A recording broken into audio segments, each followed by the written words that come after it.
He was a morbidly obese surgeon destined for an operating table and an early death. Now he's a rebel MD who is fabulously fit and fighting to make America healthy again. This is Stay Off My Operating Table with Dr. Philip Ovadia. Hey, folks, thanks for joining us. It's the Stay Up Operating Table podcast with Dr. Philip Ovadia, and we are rejoined with a guest we've had here in the past, Dr. Jay Wrigley. I was just telling Phil that I had been thinking about Jay's episode talking to a new friend this week who's dealing with some hormonal issues, and I wish I could remember what it was that Jay had talked about. And then I come home and I look at my schedule, and here we've got Jay on the show this week. Phil, I'll throw it over to you. Yeah, really excited to have Dr. Jay Wrigley back with us. If anyone's not familiar with him, certainly go back, find our first episode. It's actually a little kind of scary to think how long it's been. I think it's been 2 years maybe. Oh, and gosh. we had, I do remember we had some difficulty getting that episode finally recorded, some technical issues around it. Right. Glad to get Jay back for a second conversation. And Jay, just give us a little bit of an idea about what you've been up to since we spoke last. And I think we have a lot of great topics to talk about. Sure. For those of you who don't know me, I'm a functional medicine doctor who also has a master's in biochemistry. And mainly what my practice has been for about 29 years now is working with hormonal biochemistry with both men and women, but there's a large percentage of that certainly would be women who are going through anything from the transition of perimenopause into menopause, or thyroid disorders, or infertility, or whatnot. And along the way, a couple of years, probably maybe more than that, but before, a number of years before me and Philip met, I had kind of changed. Let's put it this way. I found myself being a overweight doctor, fat doctor, who was giving a lot of bad dietary advice to people, and had a wake-up call. And, through my own due diligence and deep diving or whatnot, I put together that I had been fed a bunch of bad information from all of the schooling that I had been through of what is a healthy human diet. And through using my specialty in hormonal biochemistry, I began to look at what I needed to do for myself. And it became really clear that so much of what's going on with everybody today, with the obesity epidemic and the diabetes or whatnot, is so much related to hormones. And because every food that you eat has a hormonal response to it. To get to the end of the story is I pieced together a way of eating that would keep me full and happy and energetic and drive fat burning. And I lost 100 pounds, and I've kept that off now for about 8 years.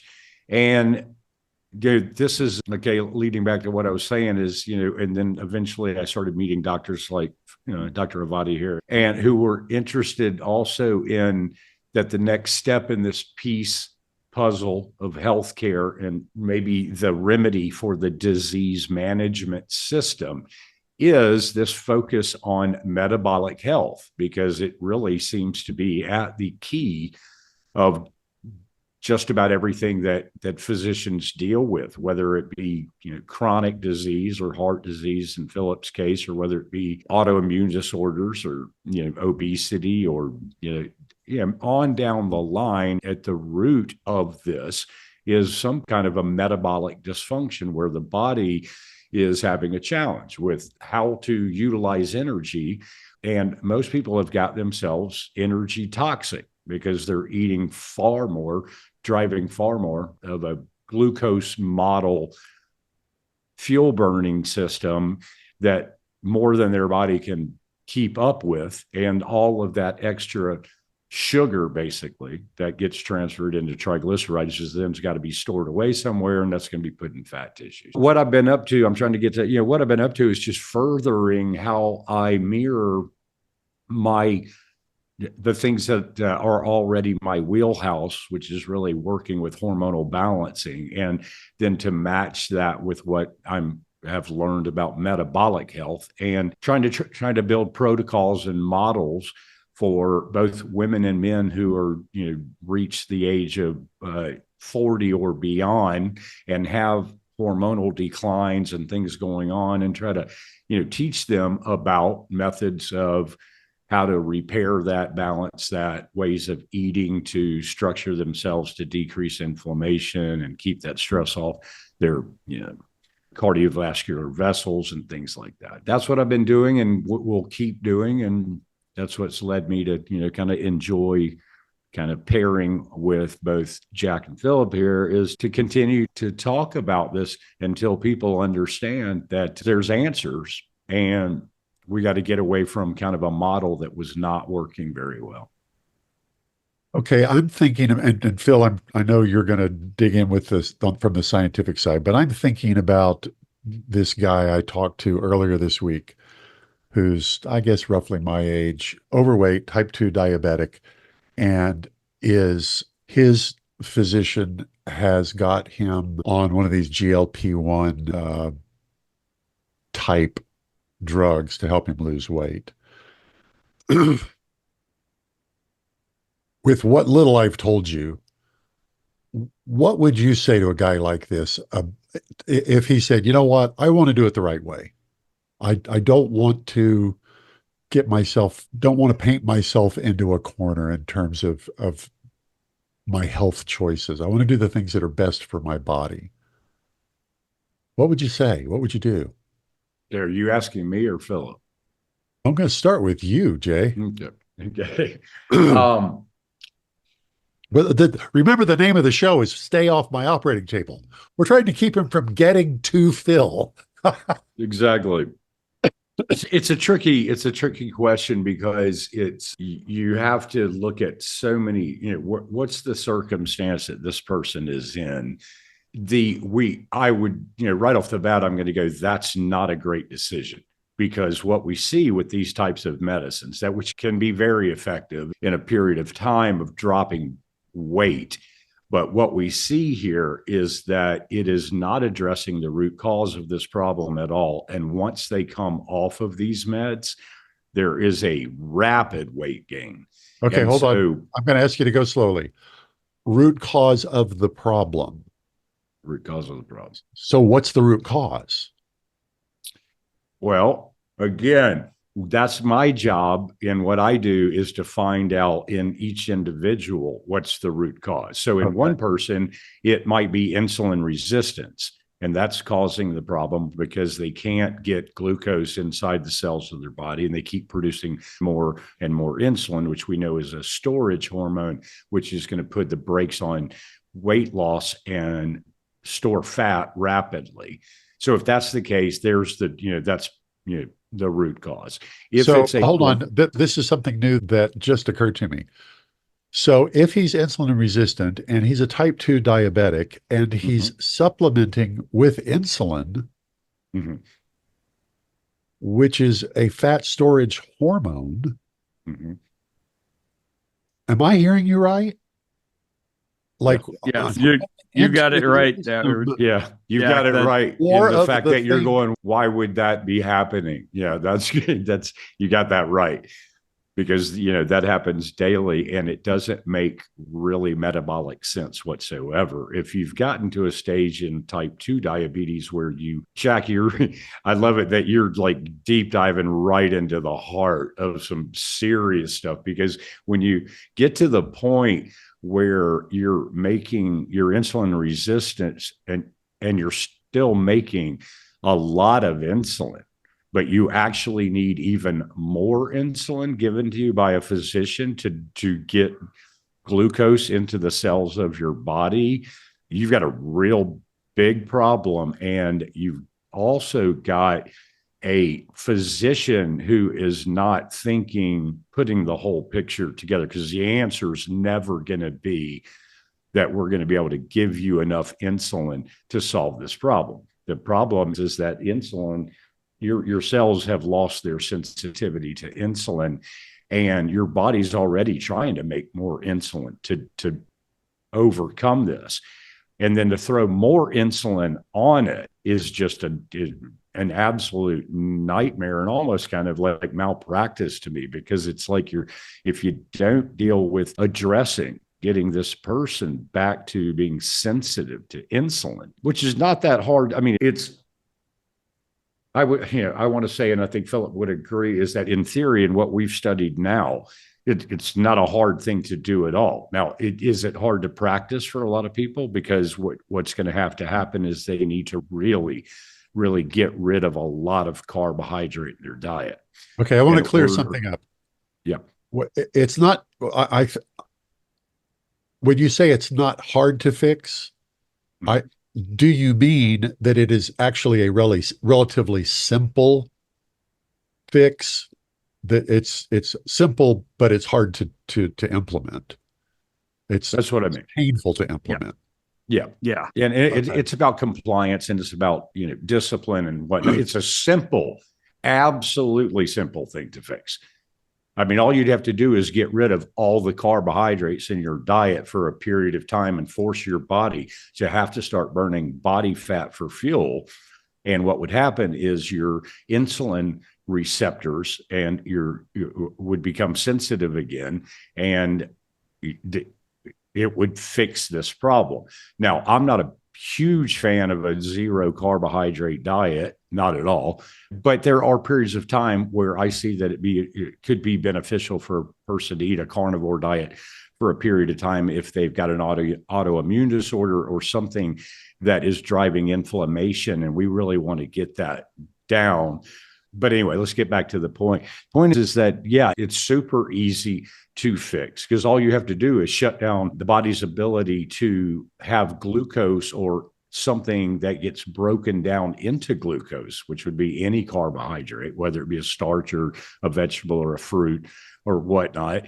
If you eliminate that, the body has to go after fat for fuel. And when it does that, it's happy about that, and it increases insulin sensitivity, and it reverses people's A1C drop from 12 down to 5.4. And so it's not hard in theory. It's hard for a lot of people. But it's hard in practice. Are absolutely sugar addicted. Yeah, it can be very tough to even convince somebody that's a healthy thing to do. But it's not. I mean, it's almost like physics. If you do this, automatically happens. So I think I've got the mechanism. So the reason you're insulin resistant is because you've basically overstimulated the insulin receptors, and they're kind of worn out. And if you stop stimulating them for a period of time, or at least dramatically reduce the stimulus, it gives them a chance to recover.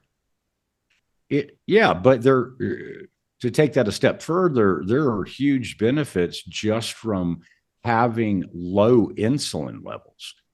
We want, for the most part, to have pretty low insulin levels, because if we look at kind of like the evolutionary model of our diet, there wasn't a whole lot of food 20,000 years ago that was going to spike your insulin quickly. So we lived through most of our evolving as human beings, eating a diet that was definitely not hyperinsulinogenic. So if you just drop the insulin levels, a lot of good things begin to happen, including the increasing of the sensitivity of the receptor sites to insulin or whatnot. But a lot of times the goal is just this: get your insulin levels down. This is why a lot of us will go, when I'm looking at a patient and they're asking me what blood numbers do I want to see, there's so many things out there that now I feel like are just a waste of time and money. But if you give me some things like, I want to know your fasting insulin, I want to know what your triglycerides and HDL levels are, I want to know what your T3 thyroid level is, and a couple of others. Those are going to tell us in the metabolic health world of where are we. And most of the time that points to you're eating far too much carbohydrate for your body to be able to get through in a day. And so that gets turned into triglycerides stored away in fat tissue. And then you start your day over again the next day and do the same thing. And eventually you're going to do two things. You're going to gain a bunch of weight. You're going to spike an inflammatory response, which Philip would tell you that eventually, if you're prone to it, is going to show up in your arterial walls. And that's going to be, spinning out of control. And it's probably a much bigger reason. I'm going to go out on a limb, but I'm talking to a heart surgeon here. But I would think that there is much more to this chronic inflammation that gets into the arterial walls through being metabolically unhealthy than there is this idea that your cholesterol levels are too high, and that's why you're going to have a heart attack. I think anyway, I'll wait for Philip can tell us about that. But yeah, we can. I certainly want to get some of your thoughts on some of the influencers of heart disease. But before we get there, you just said, you just mentioned that you see a lot of blood work done that you don't think is useful. What are some of those common blood tests that people get that you don't find to be useful? Because I think that will be interesting for people to hear about. Oh, yeah. Yeah, I think, I don't care if I get pushback from comments or whatnot. I'll just be honest with you. The majority of the metabolic panel that we all run on people, at this point, I find, what is that telling me? That's the running of what your blood protein levels and your blood calcium levels, and everything that pretty much has to be bound to a protein in order to even pick up on a blood test is very suspect to me, because it's not telling us anything about your true reserve levels of this, or how well they're functioning, or are they getting into receptor sites. So probably the biggest one at the top of the list is the TSH. The gold standard, so to speak, for your thyroid function is to go out and run this test called thyroid stimulating hormone, which is kind of the way that to explain this to people is it's like the gas pedal in your car. So it comes from the pituitary gland, and what it's sent out from the pituitary to the thyroid in response of, you're not doing your job effectively enough, so we need you to step it up. So there will be a higher TSH level. If your thyroid's doing pretty good and it's pumping out enough hormone, that TSH level will, usually be in some kind of normal reference range. But it gives you so little information. I work with women every single day who, here's what happens. They develop, I take you through this, walk you down this pathway. I'll try to do it quickly. So a woman who's transitioning, let's say she's 47 years old, her estrogen and progesterone are beginning to drop, but estrogen's not dropping nearly as fast as progesterone. So the gap between those two hormones is getting bigger and bigger. What'll happen there is that estrogen competes against thyroid hormone for receptor site bondage, and being in what we call an estrogen dominant state increases a hormone called thyroid binding globulin. So what ends up happening is that you've got a woman here who is developing all kinds of symptoms of hypothyroidism. She's gaining weight, her skin's getting dry, she doesn't sleep well, she's got mood swings, tendency towards constipation, tendency towards edema, retaining fluid, and all of this. But if you go look at her thyroid test, especially if you're just looking at a TSH, it'll look normal because the woman is producing thyroid hormone. Problem is it's not getting into the cells where it needs to get into the mitochondria to set up this whole oxygenation for burning fat, for producing ATP and all of this stuff. So that is a useless test to me when somebody comes in and goes, hey, my TSH level came back in the normal range, so I definitely don't have a thyroid problem. Really? That doesn't mean to me you don't have a thyroid problem. It means that your thyroid can make thyroid hormone, but it doesn't tell me that it's getting to where it needs to go. And that's why you're having all of these complications, and none of your doctors want to take it a little bit further and start looking at other numbers, free T3 levels, reverse T3 levels, thyroid hormone uptake. There's better ways to evaluate this, but we've gotten ourselves in a situation so that's one. All right. And then the other ones I mentioned, blood protein levels are really not all of that going to tell you whether you have a problem of any kind. Calcium is something, again, that looking at blood calcium tells you, unless this person's got a parathyroid problem, which usually you can pick that up on either a physical exam or other ways, your calcium levels aren't telling you much. And then you go down and you just look at the list of a bunch of stuff that I found that's not really all that valuable. And then we can get into blood lipid profiles, and Philip can tell us all about this. I don't find it to be all that interesting when somebody tells me that they have a cholesterol level of 220. Okay.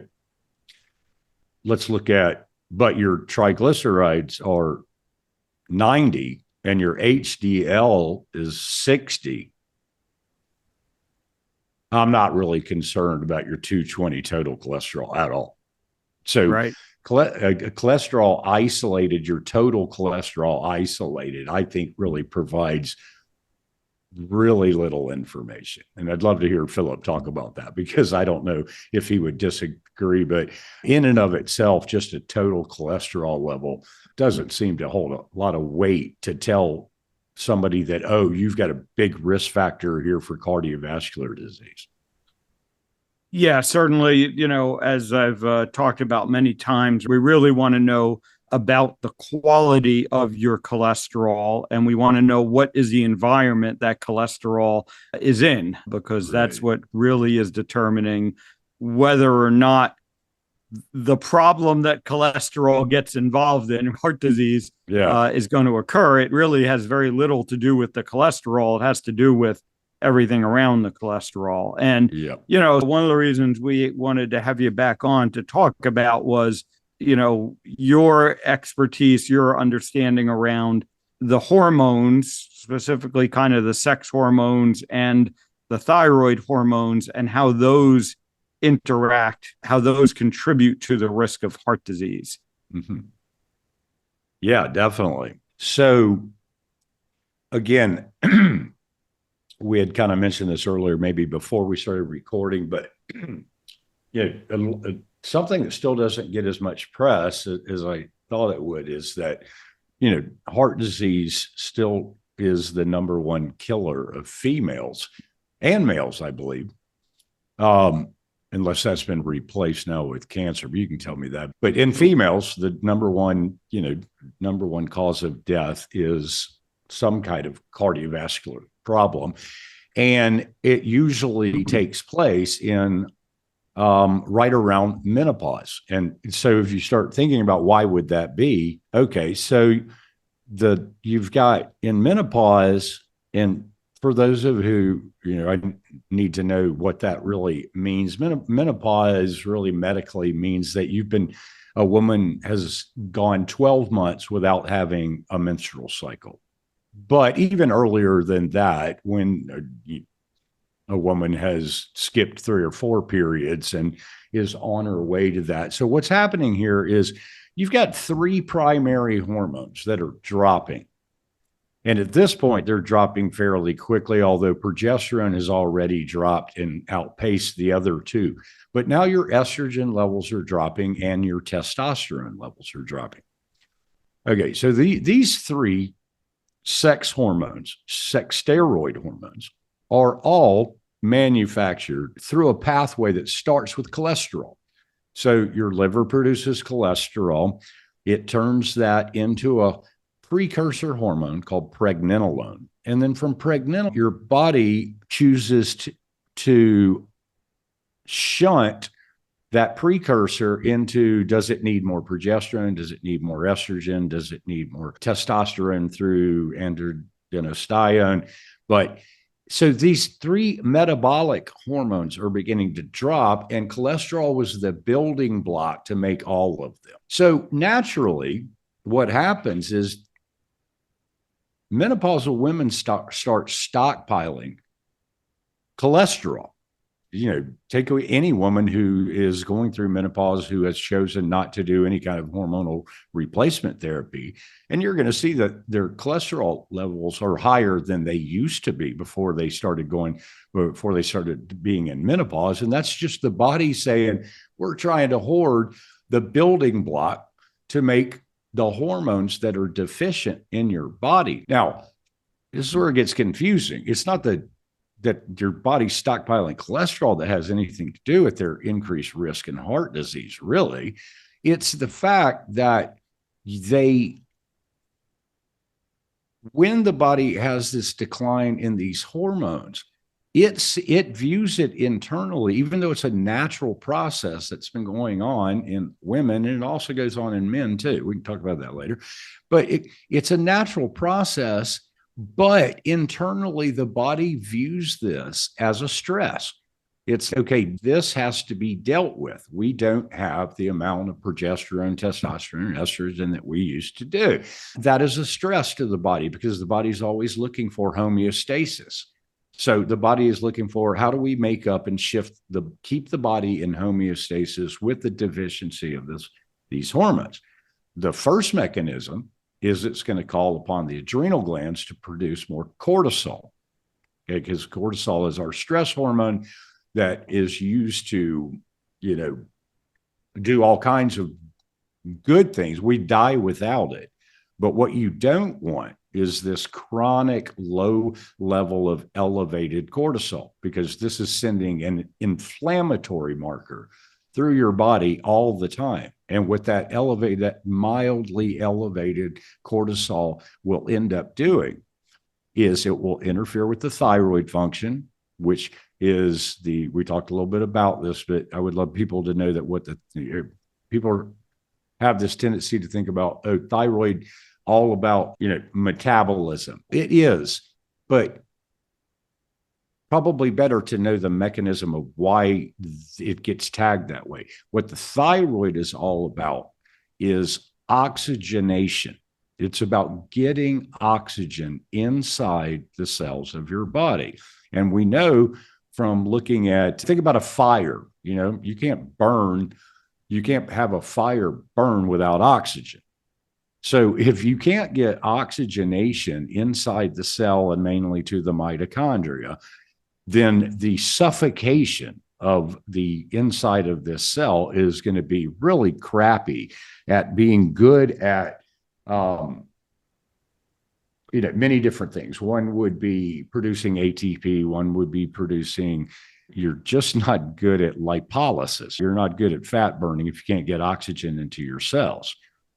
Now, this begins to cause a challenge because you match that up with the inflammatory response of the cortisol.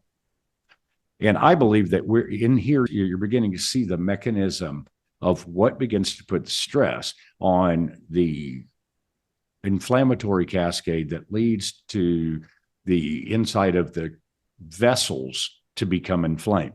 And then there's so many things that are added to this. People are eating a diet that doesn't have enough magnesium in it. So their smooth muscle fiber around their arteries and whatnot don't relax very well. And so they become rigid. And now you've got inflamed tissue inside, and your diet is really deficient in magnesium. And it sets this whole cascade up for placing an unnecessary stress on heart function. And It's a shame because it doesn't have to be that way.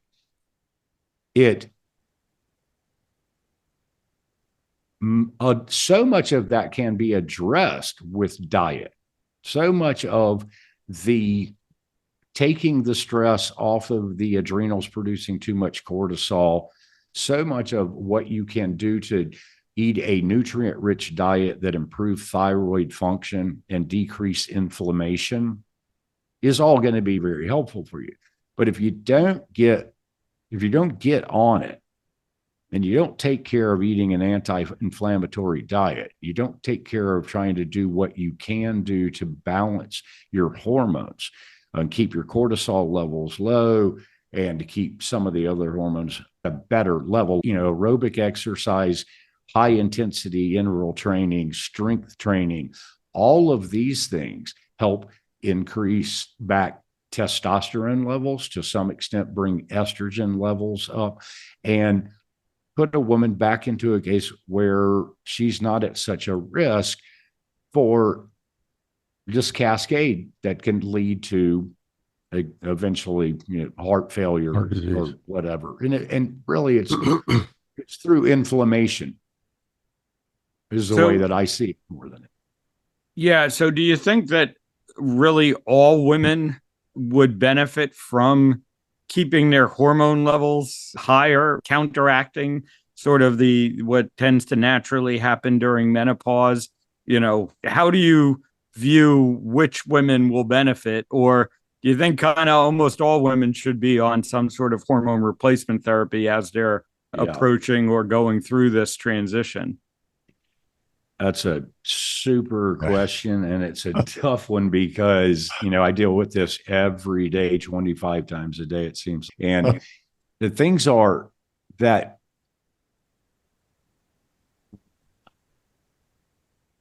I think that what has to be brought up first to answer that question, Philip, is the understanding, and what I try to get women to understand first is this. If we were to look at the life expectancy range 100 years ago, and I don't know exactly what it was, but it certainly wasn't what it is today. The natural course of the declining of hormones, which has been going on since we were a species or whatnot, kind of takes care of itself. And I don't think that it would have needed to be thought about or manipulated, because two things were happening back then. They were eating a really nutrient dense diet. And number two, they certainly were not sedentary. So they were doing things that helped them out both hormonally, better nutrition, better decreased inflammation. Where I'm trying to get at is now when I'm having a conversation with a woman and I'm saying, listen, there's a good chance, especially in women who are outliving, men by the average of, 5 more years, there's a good chance that you're going to live to be 90 years old. So now where hormone replacement therapy, or how you have a conversation with a woman about hormones and what do you do about that, is a whole nother thing. Because if you're looking for quality of life throughout all the way into your 70s or 80s, what's clear is that what's keeping most people from that is a rock bottom level of the hormones that we've been talking about. Oh, hold on. And I want to make sure I understood what you just said. Okay. I think I heard you say the reason people are having crappy qualities of life if they live a longer time can definitely be attributed to screwed up hormone situation. Not solely, but I would have to agree with that. I would probably shift that to a different paradigm and say, if you want to increase your quality of life, then you might want to think about, we know this about, let's just take estrogen and testosterone. Those are two of the I think progesterone is the most important of all of these, but so many people don't even we can talk about that later. They don't recognize that as much as they've heard the words estrogen and testosterone. So you take we'll stay with females right now. You take a woman who has been in menopause for 10 years and is rock bottom in both estrogen and testosterone. Here's what you're going to see. She might be healthy. I mean, to the point where she doesn't have any huge risk factors for something. But here's what you're going to see. Clearly signs of aging of the skin, of the hair, of the strength of her muscle strength and her bone density, her quality of cognitive thinking, motivation to take on new activities or whatnot, they all begin to decline naturally through a longer period of time of being in this hormonal demise. You take that woman and you put her on natural estrogen and bioidentical testosterone, you're going to see some pretty amazing things happen. You're going to see her skin look 10 years younger. You're going to see that her vitality is so much better. Her bone density is better. Her muscle mass and strength is better. Her moods are better. She sleeps better. Now, I kind of feel like I'm pigeonholing myself because I am not an advocate for every woman who's menopausal should be taking hormonal therapy.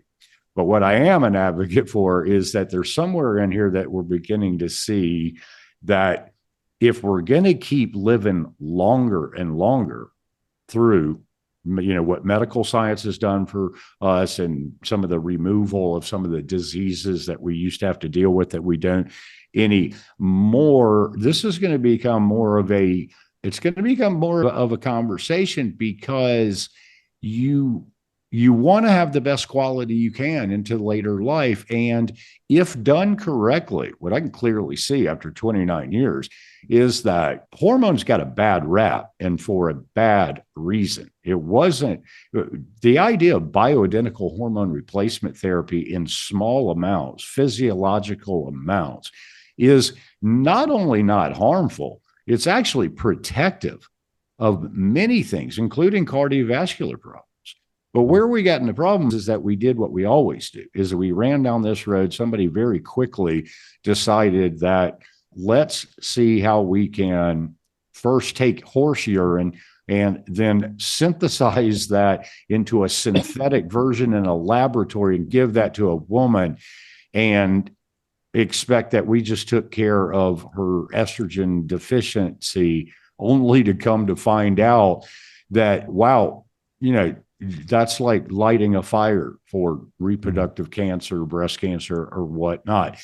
It's not the estrogen, so to speak, that did that. It's the synthetic version of a version of an estrogen that your body does not recognize at all.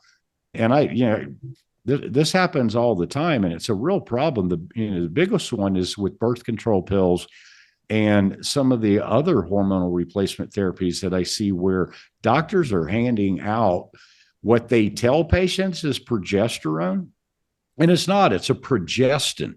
And it's a totally different thing. Your body's never seen a progesterone in its life, but it knows what bioidentical progesterone is because the woman's ovaries have made it all her life. So if you feed back the same estrogen that she's always made in its identical form and only in the amount that a woman would have made on a daily basis when she was a healthy 38-year-old woman, amazing things can happen there. But try to put her on a synthetic progestin at a ridiculously high dose, which is what I see all the time, and you're asking for like really big problems, including, I think it promotes things like arterial inflammation and heart disease. And, as Philip would tell you too, there's always been a complication with women who are taking estrogen, whether it be in birth control form or some kind of other form, who are not well suited for it, or they're using a synthetic form of estrogen as being problematic as a blood clotter and all kinds of things that could be a problem with cardiovascular issues. All right, that's a lot, but that's my thoughts about that. So I want to try to put it in plain English for us simple folks. Okay. We're living longer. If our hormones are out of whack, you might not be happy about how long you're living. So let's get the hormone situation straightened out. However, be aware that there are two big classes of hormones. There are the artificial ones, the ones that are manufactured in a lab and patented by some drug company. And there are the bioidentical ones. And just because you say this is a progesterone replacement doesn't mean that it's something your body recognizes. We're far better off with the bioidentical than the patented stuff. Absolutely. I mean, 100%. And again, I don't want people to draw the conclusion that's a first step. There are so many things that I would rather start with a patient about of how to improve hormonal balance is a huge one I see every day, is that, again, let's go back to the people with chronically low elevations of cortisol is a real problem because the Western world is just everybody's stressed out anyway. Yeah. So most people have chronic low level, but higher levels of cortisol. Now, what that means in both you confused me. Chronic low, but higher? I'm confused. Yeah. What I mean is chronically low level. They're elevated, but they're not they're let's say on a scale of 1 to 10, and your cortisol levels should be at a 4. Most people are running around they're at a 7. Okay. Now, when it gets to 10, we got a big problem, and we need to look at what's going on. Do they have Addison's disease? I don't know, but most people are at a 7 when they should be at a 4. In years of that mildly elevated cortisol, and what we're talking about is, and how it would relate to a woman that I see, Jack, would be this. To fix that, we want to be aware of two things. One is, what's cortisol made out of? Cortisol is made out of progesterone.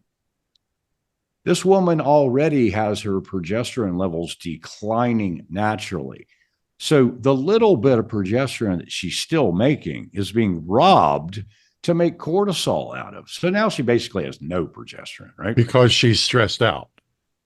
Or it's probably a chicken and an egg kind of situation. It goes both ways. But if the body needs cortisol to maintain homeostasis and keep things in balance, it has to be made out of progesterone. So it's going to rob the progesterone that could have been used for something else, like antagonizing estrogen to keep a woman from having endometriosis, or whole nother story. But so what we were talking about is before we get to hormone replacement therapy, we could talk about, okay, so what we know is stress management, which again is a hard thing because you're asking somebody to do something that requires that they got to be compliant to this. But stress management through things like meditation, yoga, long walks, prayer, anything that is designed to kind of just put you in a state of more of a relaxed state. It's going to lower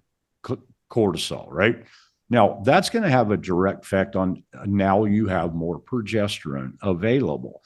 Now, if you were to take that and practice that stress management, and then pay attention to the things that we know that encourage your body to be able to produce more progesterone. And that would be a diet that is well represented in protein, a diet that is well represented in vitamin B6, particularly the active form of B6 called pyridoxal 5-phosphate, or they might want to supplement that. You might want to simply put this patient on a B6 supplement, because we're going to nudge the ovaries to produce a little bit more progesterone. We've dropped the cortisol levels down. Now we're getting back closer to a normal balance of hormones, and we haven't had to go into actual hormone therapy, right? So there's a lot of ways to address this. And we want to first start out as natural as possible without having to use things that, until you get to that point where, hey, honey, you need to be put on progesterone. Let's try a couple of things here and get your progesterone levels up and your cortisol levels down without actually having to use hormonal therapy. And, I think that's the best choice first. And then if that, does that answer the question, Jack? We're getting there. It's clear to me that it's a complicated system. Very. And I mean, traditional Western medicine is treating it with less than delicate tools. We're kind of using sledgehammers when we should be using tweezers, it kind of sounds like, to mix my metaphors. So I want to dig in on the impact, right, that the metabolic, health or metabolic disease might have on this. Maybe the best way is to sort of contrast, right? A woman who's metabolically healthy, right? She's been eating the whole real food. She's been, doing the activity, and she manages her stress, and she goes through this perimenopause, versus the woman who is metabolically unhealthy, like the majority of women, unfortunately, in this country, eating the processed food and not doing the right activities, and they go into menopause. What are the differences that you see there? Night and day. Night and day. It's the metabolic piece of, so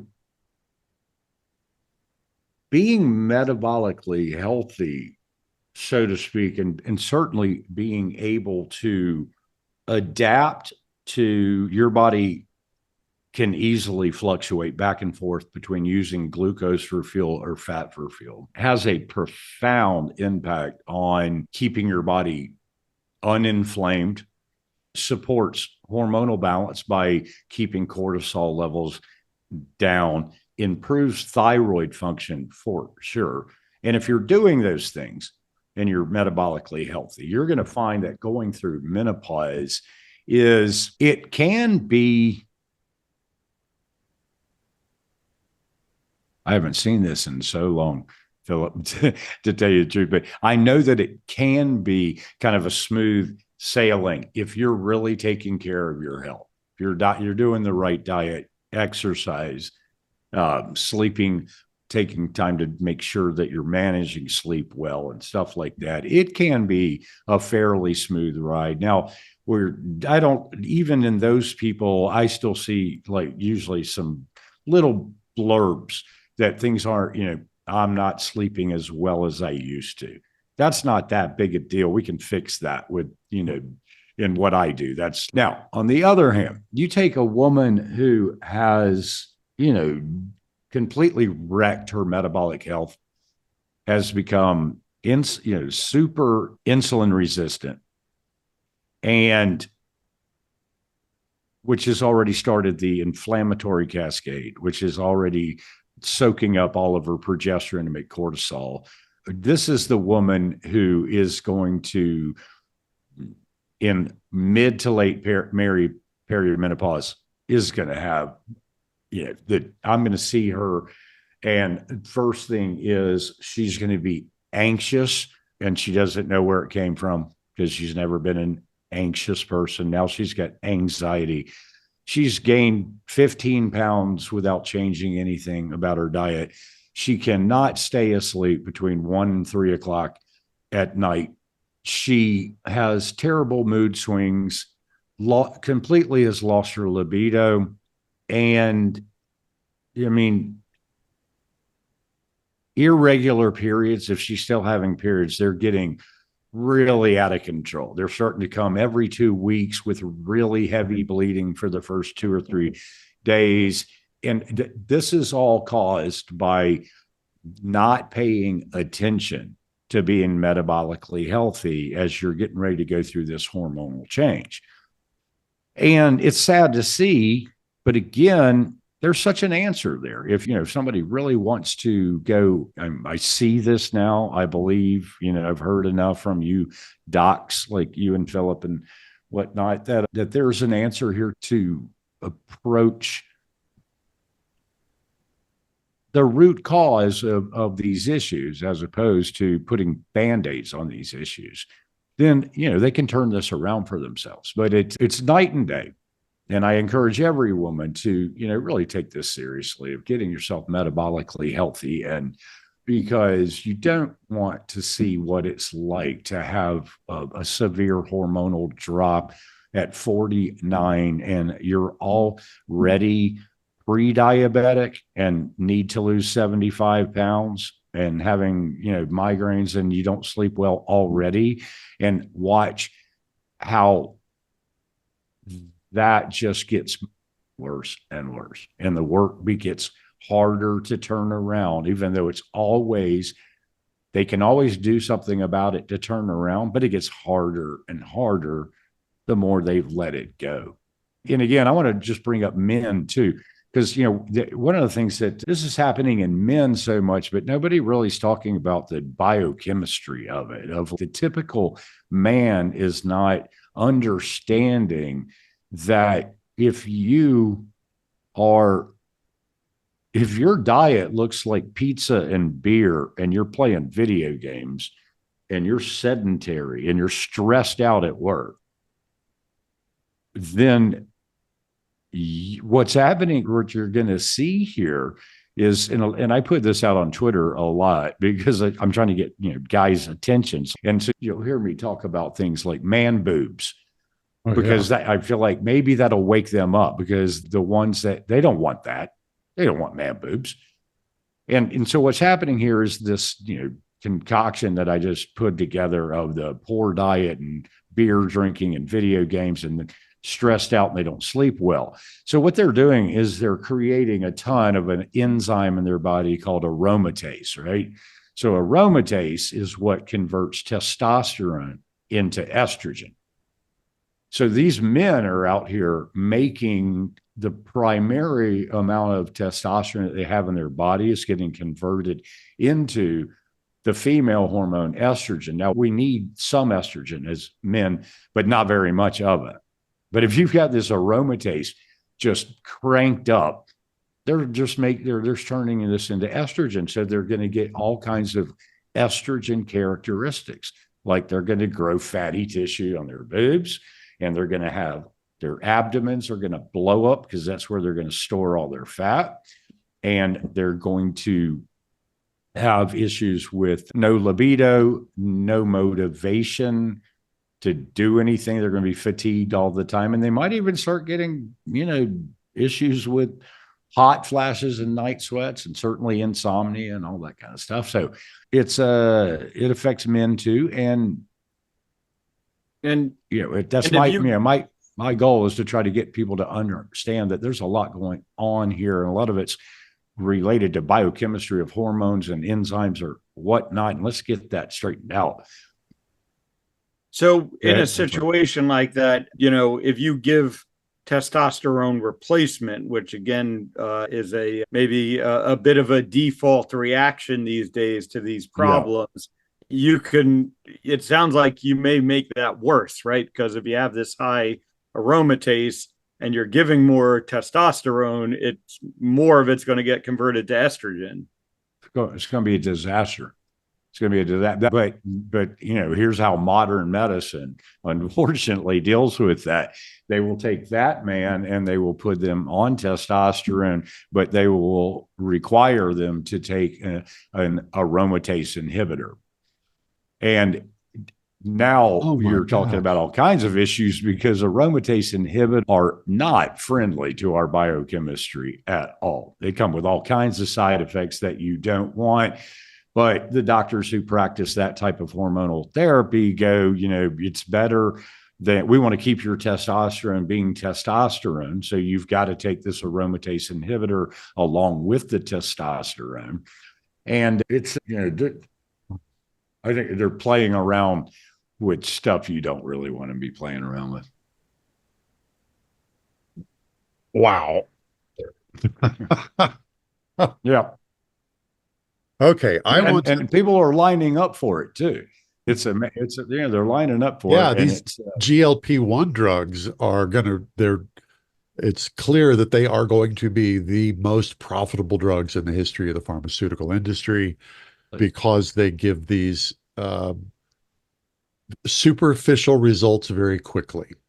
Mm-hmm. And I guess that's what these other things do as well. So we're trying to keep people off of Phil's operating table by making sure that they're rather than just merely superficially and again, have the right you symptoms. brought that up, Jack, in the beginning. And so now let's I had another, so I think you can see that it's a very individual thing when you're working with a patient, and we're trying to keep patients off of Phil's table, right? So there would be certain cases where, let's say you're dealing with someone who is, I don't know, make up it, 46 years old, male, has got himself to the point where he weighs 485 pounds, right?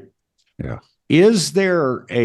And here's what we're looking at. Is there a way that you could build a protocol for this man to use one of these new medicines for a period of time, but it came with that they absolutely have to be engaged in the education of learning how to get themselves metabolically healthy, because there's going to be a time where they have to come off of this medicine.